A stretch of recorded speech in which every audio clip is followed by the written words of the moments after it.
and welcome to On Deck with DeRo and Arch. I'm Eric DeRosset. Alongside of me is Darren Archer.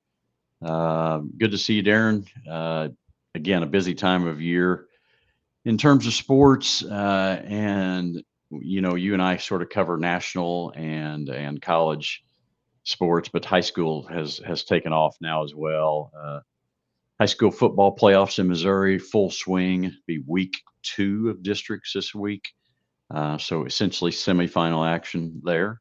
And then high school basketball practice and wrestling and other winter sports I can't think of right now, but all of those started yesterday. Well, November the 3rd. So sports are in full tilt across the board. They are. And here in the state of Missouri, soccer districts are getting geared up. And I think most of them are in semifinal rounds at the high school level. A lot of your colleges are starting conference play to see who can advance to those national championships in their respective divisions. So, fun time to be a sports fan. And listen to that.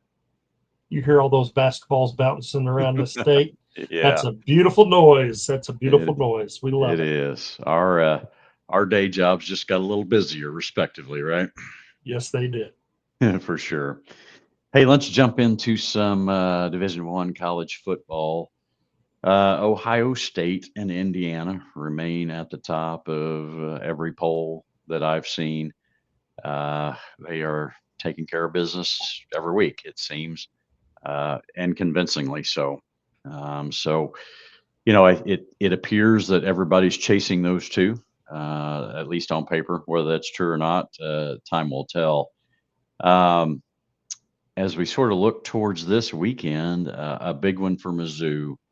They play Texas A&M, who is top 5 nationally ranked as well. So a tough one for Mizzou. Kind of early thoughts on that one. It's a very important game moving forward, and for Mizzou, in order for them to keep their college football playoff hopes alive, that would certainly be a big feather in their cap. As we are recording this, CFP polls came out today, the very first one, and Mizzou sits at number 22. Texas A&M, who has an unblemished record, is currently third in the polls. So, if they can go and get a win this weekend, I think it really goes a long way for them to be able to bump up. And they're going to see at least one more team as of tonight, as we're recording this, that's in that top 12. So should be interesting sledding moving forward for the Mizzou Tigers. Yeah, and to be super honest with you, I haven't done a ton of research or background check on A&M. I've sort of followed.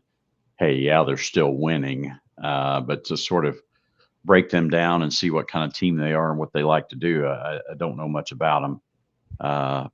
They're undefeated and they play in the SEC, so that tells you Enough something. said. Yeah, enough That's said. exactly right. Yeah. I'm going to kind of throw this your way. I don't think there's an answer to this. Mizzou a week ago loses to Vanderbilt. Vanderbilt turns around and loses to Texas. Um, so I guess my question for you is, does that Vanderbilt loss to Texas, does that in some way help Mizzou? Does it sort of water everything down and sort of place Mizzou in this just under the first tier sort of grouping, or what's that look like to you? As of right now, it puts them in that tier probably below Yeah. the cream of the crop. But we talked about this off air. Um, Once again, the college football bracket poll came out today, and of the 12 teams, if the college football playoff were today, half of the field would be SEC teams, and there's another 4 teams that are in the top 25. So, I mean, that's half of the college football playoff field are SEC teams. So no, I don't think it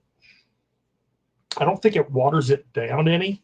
I think what it did was it put Texas in that top 12 and Yeah. moved Vanderbilt out of the top 12. Uh, I think what Mizzou has to do from here on out is not worry about the past and keep looking forward. Oklahoma also is in the top 12 at number 12. So they're going to have an opportunity to play Oklahoma. So you've got Texas A&M. I mean, basically, Mizzou's going to have to win out in order to keep their college football playoffs alive. Yeah. And man, formidable opponents to get there too. So, and you and I talk about this all the time, but the SEC spends most of October and November just beating each other up, and then the dust starts to settle a little bit. Probably not as much that way in the Big Ten and some of those other places. So uh, it's hard, I guess, probably from an armchair guy like me and like you, it's hard to sort of figure out. Let's just say in Indiana, for example, like how do they fit? Obviously, they're doing everything in their power. I mean, they're winning every game they're playing, and they're winning it convincingly. There's nothing more they can do than that, and they're beating people in their conference, and so it's hard to know if you judge in Indiana the same way you would a Mizzou or a Texas or a Vanderbilt that we think is just below the cut line a little bit. So, kind of give me your thoughts there on maybe an Indiana situation versus an SEC team that's below the top 12. Sure. I think that Indiana is going to stay at 2 until either Ohio State loses or Indiana loses. And that may be to one or another down the Yeah. road. So I think those two teams are pretty well put. Uh, it's usually been in the SEC, the Georgia Alabama collision course in the SEC championship game, but there are some other teams that could run it for either one of those teams. Texas A&M being one of them, Right. Oklahoma being one of them. Texas is finally starting to find their groove a little Right. bit and could really mix things up. And then don't forget about Ole Miss. I mean, they have really had a good year Right. and had another good win this past weekend. So, there's just, like you said, that conference, the SEC, is so good from top to bottom that there's still a lot to be played out. And like I said, until Ohio State or Indiana lose, they're going to remain there because the rest of the SEC is going to continue to beat up each other, and there's going to be some shifting in that weekly poll. So it'll be Right. interesting to see how things play out. And you mentioned Texas. It's popular to hate on Texas. Whether that's justified or not, I don't know, but that's a popular theme. I will say this: I'm not sure that I'm not sure they're in contention for a national championship, but I would not want to play them on a one-time, got to win this game situation. Like, to me, they are getting just scary enough and just right that when they hit, they really hit. And I think you're right. I think they're in position to ruin somebody's season. Like, I Yeah. think that's what it's going to come down to. And the interesting thing with this college football playoff system in place now, you almost had to go through your entire season with an unblemished record Yes. in order to make it into that national championship type atmosphere. Whereas now it's set up to where, hey, a good team can get beat by another very good team, and it doesn't completely wipe their whole year out as far as systematically being able to get into the playoff type system. Right. Right. And I think that part's cool. I think from a fan perspective, I think that's how we all enjoy it. We like the idea of a team being able to sort of sneak in and get right at the right time. And I mean, we're used to that in college basketball. It happens frequently. And you're right, that really hasn't been an avenue, so to speak, for college teams in the past. If they got beat in November by a team that ended up ranked higher than them, they probably didn't have a chance to work their way back. So You uh, take a look at Notre Dame last year. They got beat by Northern Illinois at their place, but still right, ended up in the national championship games. So, yeah, pretty neat deal. right, much more fan entertaining, fan friendly, whether it's Absolutely. right or not, but it's still enjoyable for the fans. So, hey, I wanted to take a chance just to sort of feature the Missouri State Bears for just a second. Hey, they are, I started to say very quietly, doing some really good things, and maybe it's not quietly, but you and I talked off air that it just seems that they're really steady right now, super consistent, and they just kind of take care of business week to week. Really good things seemingly going on in Springfield right now. Absolutely. And we talk about them weekly just from the simple standpoint that they're having such a breakout year in their uh, first season as part of the FBS type series, or I'm sorry, the FCS series and or division. And Brian Beard's got them playing. They're able to go on the road in Conference USA and pick up wins. They'll have a big one this weekend. Uh, Very formidable opponent, but yet at the same time they just keep rolling their sleeves up and getting the job done. Yeah. You mentioned this week they actually play Liberty out of Virginia, Lynchburg, Virginia, I believe that's where they hail from. And Liberty is 3-1 in the conference. I did look it up to see a common opponent, a common conference opponent for the Bears and Liberty is New Mexico State. Liberty beat them by 3. Missouri State beat them in a close one at New Mexico State. So at least on paper, this appears to be a signature game again for the Bears in terms of conference credibility. So be interesting to see how that shakes out. Again, that one is on the road for the Bears. I did want to throw this out there just before we go to break. Coach Beard is 6-0 in Octobers over the last 2 seasons.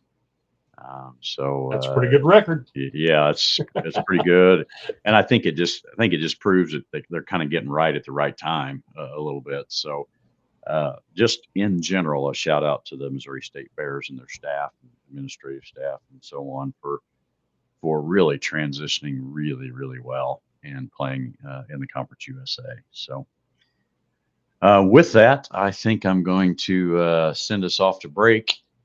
When we come back, I think the World Series should get a little bit of our attention. A really good World Series and some things that I sort of took from that I think I'd like to discuss with you. So we'll talk a little bit of World Series and hit on the Chiefs a little bit. And then, as always, we'll probably finish up with our Hold'em and Fold'em segment towards the end of the show. So thanks for joining us tonight. And if you would listen to this word from our sponsors, and we will be right back after the break. Whether your day starts early or goes late into the night, brings the discovery of something new, or just the work of getting it done, it's all easier with a little help.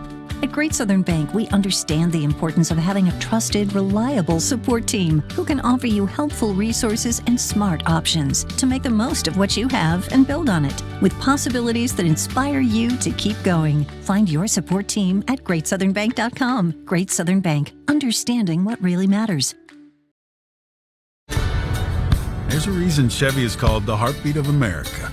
The heartbeat's strong, steady, unwavering. Like the people who keep this country moving. Doing what they do best.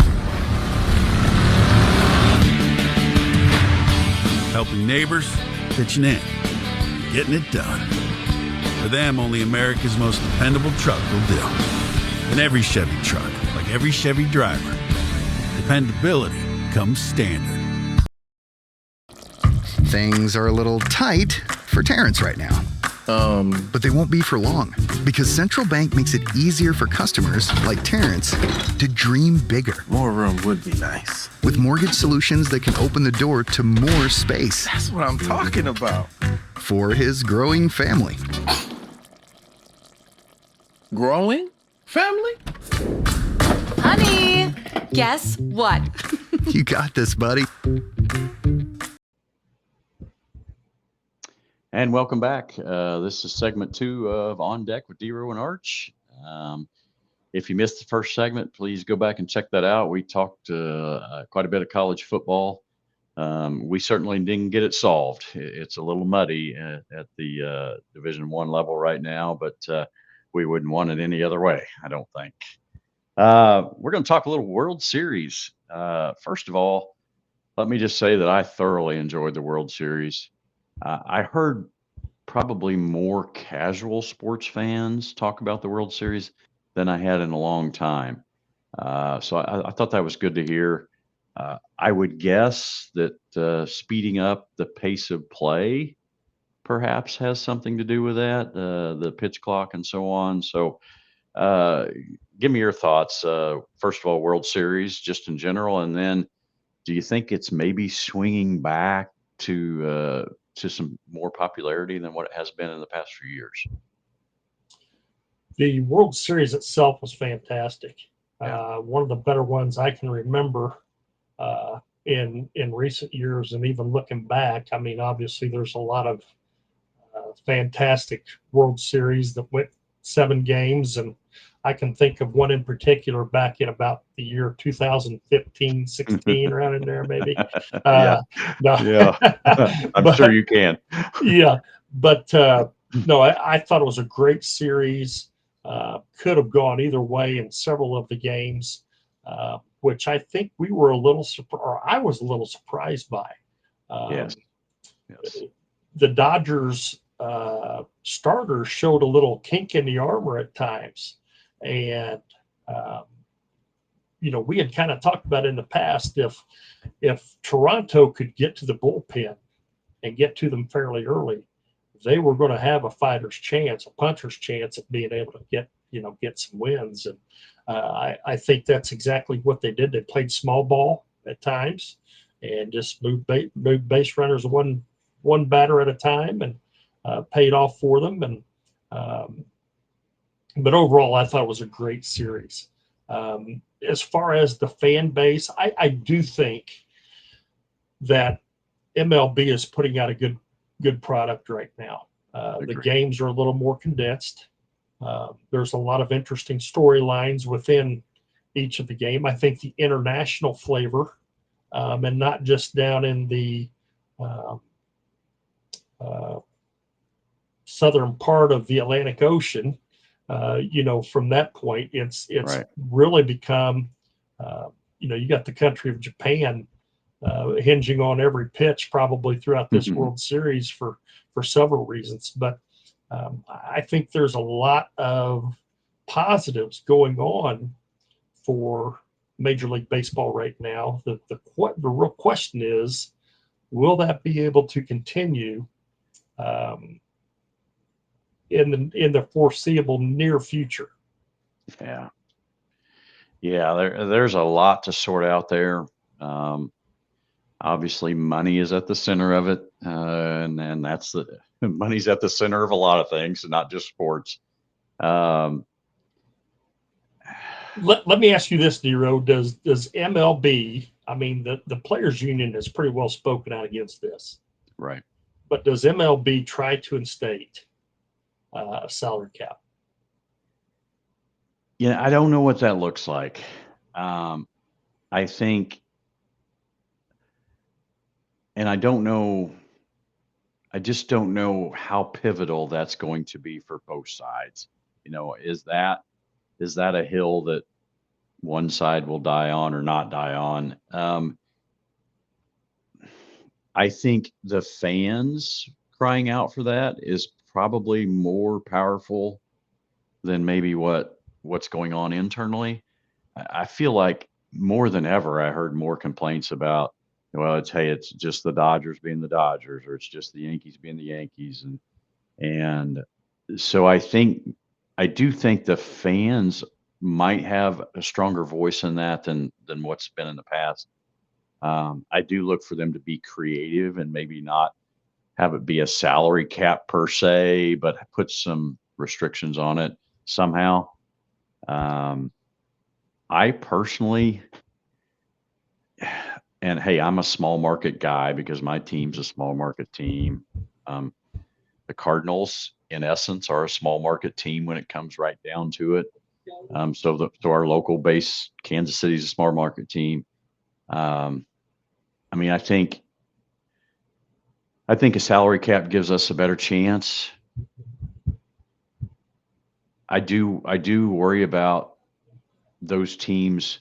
I feel like they could spend more, perhaps. I mean, I don't know what their bottom line is, and I tried to do a little research on that today. But I do feel like I'm going to use my Reds for example. I do feel like they could spend more, just based on numbers that I see in revenue figures and those kinds of things.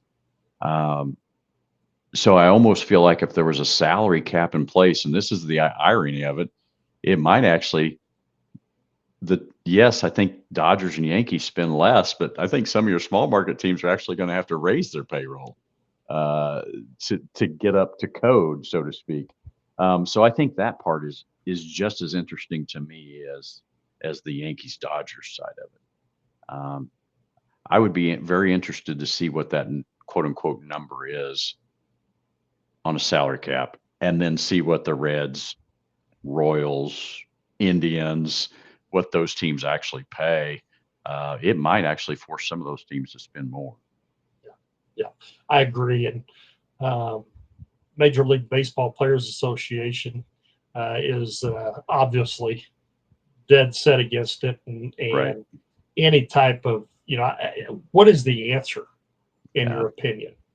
I mean, is it revenue sharing? Is it they've already got a luxury tax, but I mean there are teams that heck with the luxury tax. Yeah. They're going to go spend money to go get a World Series championship, and so be it.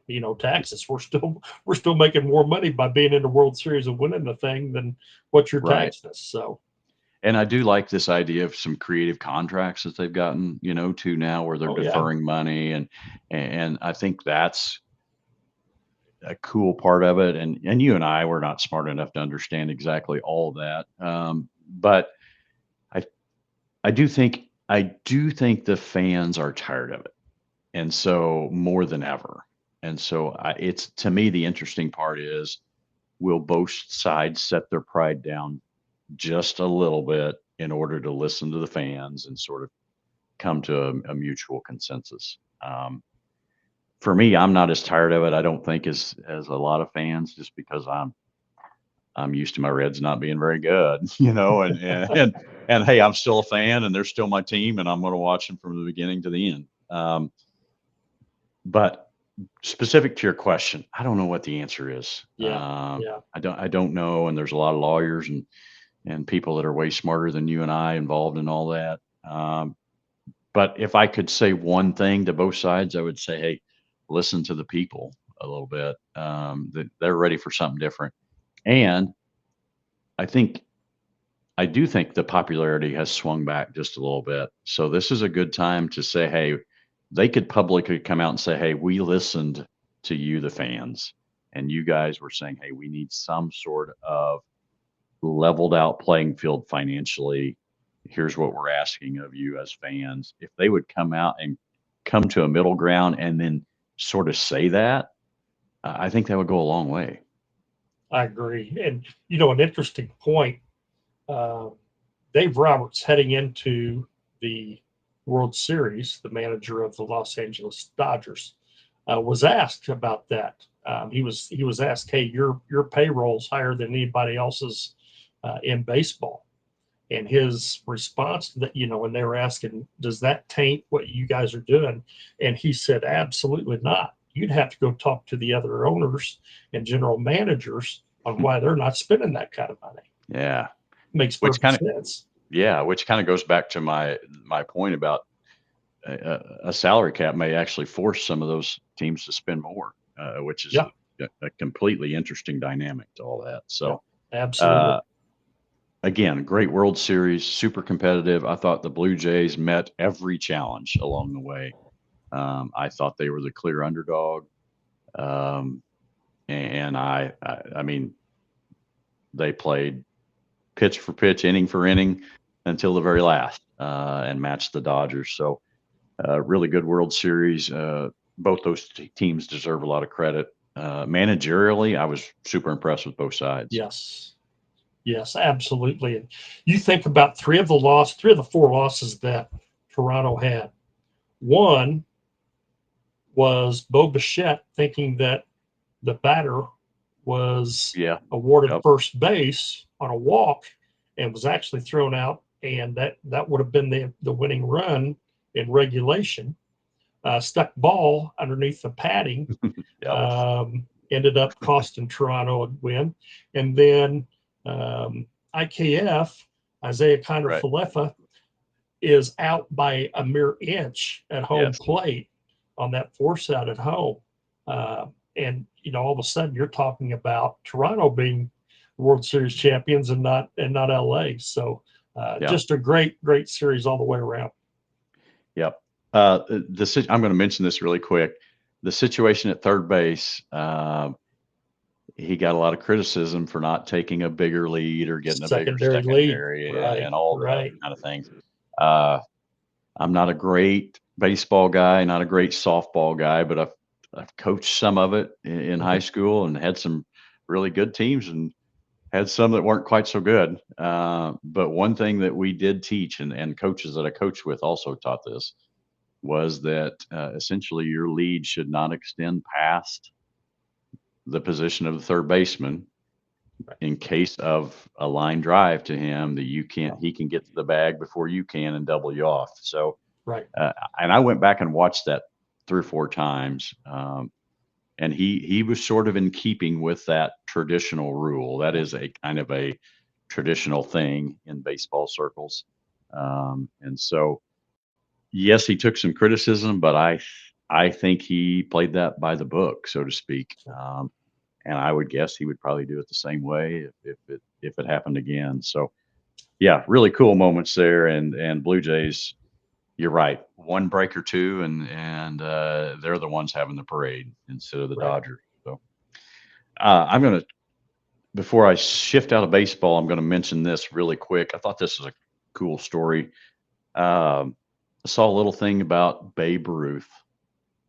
Apparently, when he was in the minor leagues, he played for the Orioles, and I don't know if they were in Baltimore at that time or not. But the Orioles was a minor league franchise. He played for the Orioles. That franchise was near bankruptcy, and the owner of the Orioles offered Babe Ruth and 2 other players to the Philadelphia Athletics. A guy named famous manager and general manager named Connie Mack, Philadelphia Athletics. He offered Babe Ruth and 2 others to Mack and the Athletics for $10,000. Okay, Connie Mack turned him down. Okay, the Athletics was a major league franchise. He then went to the Cincinnati Reds, of course. The Reds turned him down.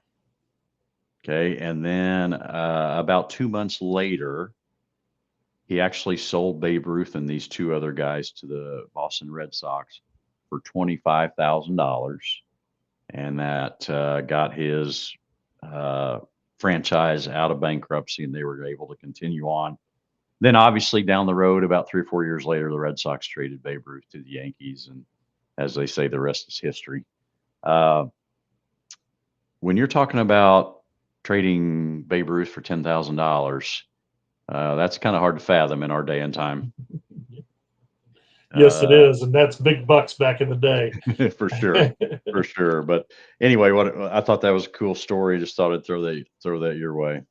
You bet. Going to transition to the Kansas City Chiefs here a little bit. You and I don't spend a ton of time talking about them. We're fans, obviously. That's our Missouri team. But thought I might go into detail a little bit about them today. By all accounts, I thought they were sort of clicking over the past couple of weeks prior to the Bills game. Then this past weekend, they go to the Bills, go to Buffalo. Uh, this is just my perspective from an average football guy or less, probably. Uh, it felt like the Bills won that game the entire way. However, the Chiefs did have, a last chance to make that interesting. So I think where I'm going with this is, were the Bills just that good, or were the Chiefs not as good as we thought? Like, kind of where's that at? I think a little of both. Isaiah Pacheco being out really stifled Kansas City's ability to run the football. Buffalo had a good plan. I can't remember how many yards Kansas City had on the ground, but it was not very many. And Right. then you have Patrick Mahomes, who I think statistically had his worst game since his first full season as a starter for the Kansas City Chiefs. And just a lot of variables in that game. If it almost seemed a little odd that Kansas City only lost by a touchdown. Yeah. To me, anyway, it really seemed like Buffalo controlled that game from start to finish. And I guess if there's a silver lining, I felt like Buffalo played about as well as I've seen them. Their comeback against Baltimore in week 1 was spectacular offensively, but their defense had a lot of holes in it. If there's a silver lining, Buffalo, especially their defense, played just about as well as I've seen them play. The Chiefs had a stinker. I mean, they Right. couldn't get out of their own way. Hopefully that bodes well down the line. Obviously, whether Kansas City, if they would happen to meet up again, has to go to Buffalo or vice versa, it's going to be cold either place by that point in time. So, interesting sledding ahead for both teams. And there's some other teams in that AFC that are going to make some noise before it's all said and done. It could really jumble things up as far as the playoffs are concerned. I thought I found a fascinating point from Tony Romo. He was announcing that game, and some people, criticize Romo's announcing and whatever. I love his insight. Like, he's sharp for me, and maybe I'm just not very smart. But anyway, for me, I love listening to him. And he said something early on that just panned out and was so true. He was referencing both quarterbacks. As it turned out, it was probably Josh Allen more in this one than it was Mahomes. But he said these guys are masters at controlling the time and the score and the situation. And it's not just at the end. Like, they have really polished, clean possessions, and they just don't hurt themselves. Right. And you look up, and all of a sudden, they haven't made any crucial mistakes, and the game's in control, and they finish it the right way. And it felt like, but like, this is to your point. I mean, it just felt like Buffalo played a really clean, slick game, both sides of the ball. But it was the whole game seemed controlled by the Bills' offense, and they just seemed like they made every right decision. Buffalo's running game is legit. Yes, I mean, it is. they'll line up and push you around, and then they'll run somebody right behind it. I mean, to me, that is may have been the difference maker in that game. They were able to hand it off and run it right at you. Yeah, offensively, they're so well balanced. Yeah. And obviously, Josh Allen's ability to scramble and pick up yards with his feet as well. These two could be on a collision course, come mid-late January, and it'll be interesting to see, God forbid anything bad happened to either one of those quarterbacks, but Right. Those two could have a chance to face each other again. I agree. that's going to take me to, I'm going to segue to our next segment, but I'm going to use just some of that material that we just talked about. We're going to finish tonight with our Hold'em or Fold'em segment. In this segment, I give Coach Archer 2 or 3 situations or scenarios, give him a little background information, and then I sort of challenge him to choose whether he's going to hold him or fold him in that particular situation. I've got 3 of them set up for you tonight. 2 of them are pretty straightforward. One of them I just think's fun, so we're gonna save that one for last. The first one I have, referencing our previous conversation, is the AFC. Right now has the Bills. Chiefs are 5-4, but I mean we both agree they're near the top any given week. Indianapolis Colts are playing really well and stacking W's like right on top of each other. So my question for you in terms of hold 'em or fold 'em is, can somebody from the AFC win this year's Super Bowl? And I'm not asking you to give me, you don't have to necessarily name the team. Does the AFC have a team with enough firepower to win the Super Bowl? Wow. With Philadelphia and Detroit being on the other side, that makes that makes for some awfully tough competition. And obviously, if they both make it to the championship game, one of the two are going to be there. Gosh, right offhand, I'm going to say with Detroit and Philadelphia's defense, I'm going to say fold them. Fold them, yeah. Yeah, I think that when Philadelphia and Detroit's defense show up to play, which they will at that point in time, right? Or they're going to be awfully tough to beat. Plus, having, Detroit's just smash mouth football, have some spectacular receivers and a good running game to go with it. And when that defense pins its ears back, they're pretty good. Now they've given up some. They've had some games they've given up a bunch too. But I still think the winner comes from NFC. Yeah, I would tend to agree with you. Although after watching the Bills last Sunday, I probably lean a little bit more towards, hey, maybe there's a chance. I thought the Bills played really well, but in a broad sense, I'm with you. I think I would fold on the AFC and hold with the NFC. Second scenario for Hold'em and Fold'em this week is a similar sort of scenario. Going to go to college football with this one.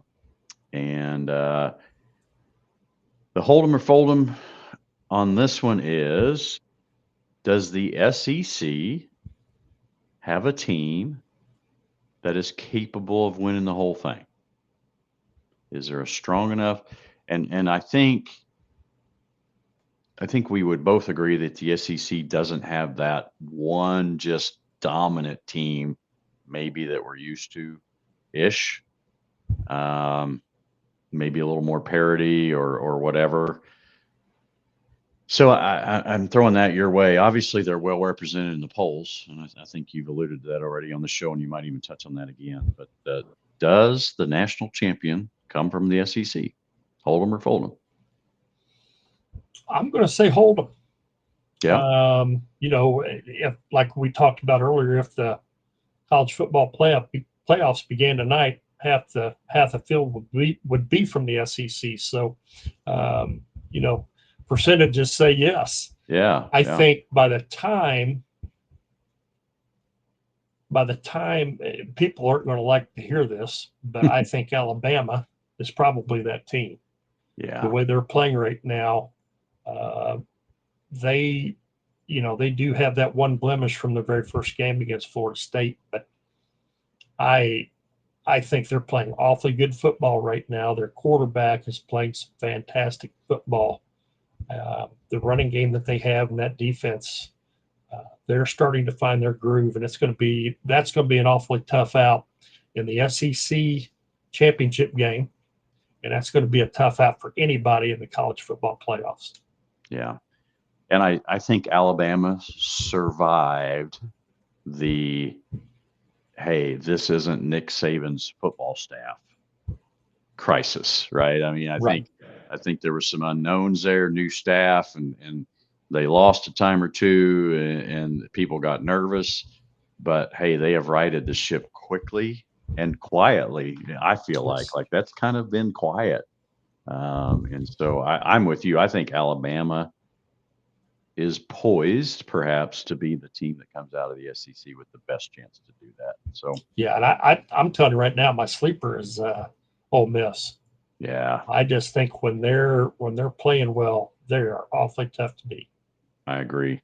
Hey, and thanks for the setup. Good job on that. You couldn't have done that any better, because my next Hold'em and Fold'em revolves around Ole Miss and Lane Kiffin. Okay.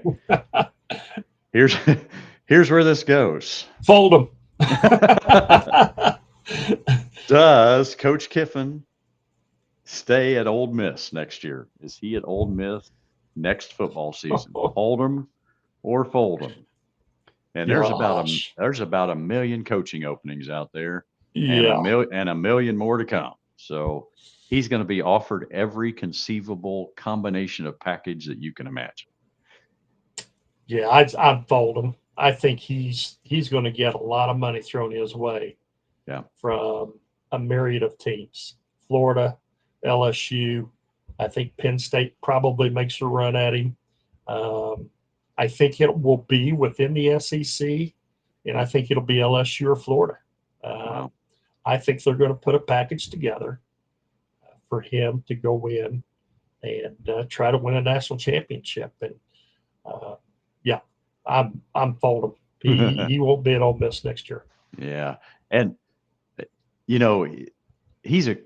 I enjoy him. He's a cool personality. I think he gives coaching a cool vibe a little bit.